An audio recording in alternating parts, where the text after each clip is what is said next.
Užutrakis yra ta vieta, kur kiekvienas lietuvis arba Lietuvos svečias vienu žvilgsniu gali aprėpti ir įvertinti Lietuvos istorijos didybę, gamtos grožį ir vakarų kultūros brandą. Nes nuo Užutrakio terasos puikiausiai matosi Trakų salos pilis, nesugadintas gražus Trakų kraštovaizdis, ir atsisukus į rūmus iš karto matai, kokiagi čia buvo savo laikų prabanga ir kuri išliko. Manau, kad šiais metais, kai atliksime paskaičiavimus, bus apie 100 000 ir tų lankytojų kuo tolyn, tuo daugiau bus. Dėl to mes net realizuojame projektą su ta intencija, kaip padaryti, kad lankytojų daugėtų, bet kad jie nesunaikintų to objekto, kad jie jo nesutriptų, o kiekvienas atvykęs rastų tarsi jam tik tai paruoštą.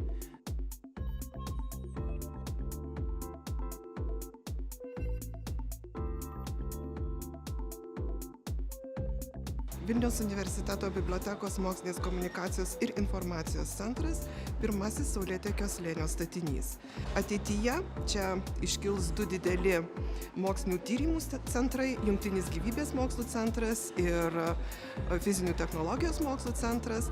Biblioteka pradėjo veikti šiais metais, skaitytojams duris atvėrėme vasario 7 dieną, taigi šiuo metu Vilniaus universiteto bibliotekos mokslinės komunikacijos ir informacijos centras didžiąja dalimi yra Vilniaus universiteto studentų biblioteka. Statant Vilniaus universiteto bibliotekos mokslinės komunikacijos ir informacijos centrą, mes vadovavomės keliais principais. Tai atvirumas, lankstumas, funkcionalumas, estetika.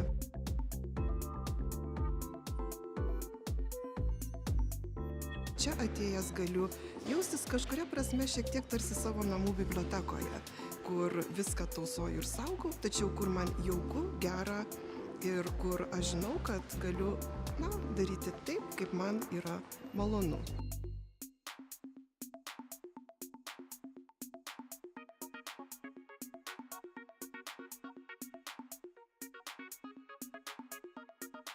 Aconitum kaip kompanija gal išskirtinumą tokį turi, kad mes specializuojamės fitoterapijoje, tai yra gaminam fitoterapinius vaistus, pagrindinai tai augalinės kilmės. Dirbam su tokiais augalais, kurie gan yra kaprizingi ir kur Europoje, yra tik vienetiniai tokie gamintojai, kurie pajėgus yra sukurti visą dokumentaciją registracijai tokių preparatų. Natūralioj medicinoje yra kiek kitokios žaidimo taisyklės ir reikalinga labai moderni aparatūra, labai gera įranga, laboratorinė įranga būtent turiu minty, nes analizės metodai yra gerokai sudėtingesni negu, analizuoti paprastą cheminę medžiagą, kai jau yra išgryninta.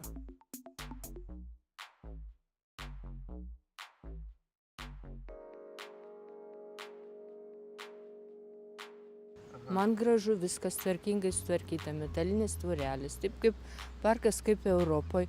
Niekas nėra labai pakeista, bet atnaujinta augmenija, fontanai. Aš tiesiog pasiilgus jau buvau, nes šiaip seniau ir geidavau, dabar 2 metus nebuvo. Labai laukiau, kada atidarys. Ir labai gražu, žinokit, žmonės kaip džiaugiasi. Tas fontanas, kur muzika, kur būna, kur šviesos, žmonės ploja, reikia jiems džiaugsmų.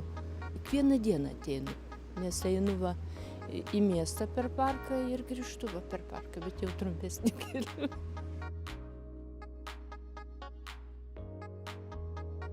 Karts nuo karto, kai turiu laiko, prasieinu, prasivaikštau. Šiaip man patinka, kaip yra jisai rekonstruotas, palyginus, kaip buvo prieš tai. Man galbūt netgi kažkiek primena vieną parką Milane. Gražiai sutvarkyta, dar viena graži erdvė miestui, tai smagu.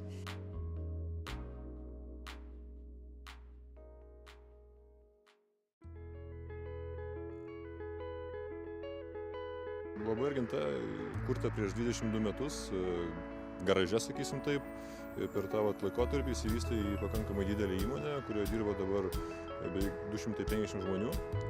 Yra skirtingos veiklos, yra gamyba, yra projektų valdymas ir projektų valdymas susidaro iš saulės energetikos, ką jūs matote, pas mus yra įrengta ir vystoma klientam bei iš vandentvarkos projektų, tai yra miesto valymo įrenginiai. Europos struktūrinių fondų lėšos mums padėjo įgyvendinti šitą projektą, kurį matote už nugaros, tai yra Saulės mokslinio tyrimų bazė. Mes ją pradėjome įgyvendinti prieš 2 metus ir šiais metais baigiam. Įrengėm mokslinio tyrimų bazę, kurioje sudaro 30 skirtingų fotovoltinių sistemų. Ta visą informaciją mes šios 2 metus kaupiam, analizuojam ir darom išvadas, kokios sistemos geriausiai veikia Lietuvos sąlygom. Ir iš tų išvadų mes atitinkamai klientam įrenginėdami jėgaines naudojamės tą informaciją ir siūlom optimaliausią variantą.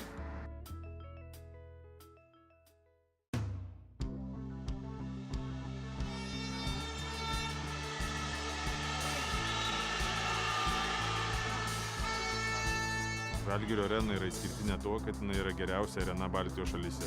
Tai geriausia tuo, kad yra pati didžiausia, yra moderniausia technika joje padaryta, investuota į tai, kad būtų vykdomi aukščiausio lygio renginiai.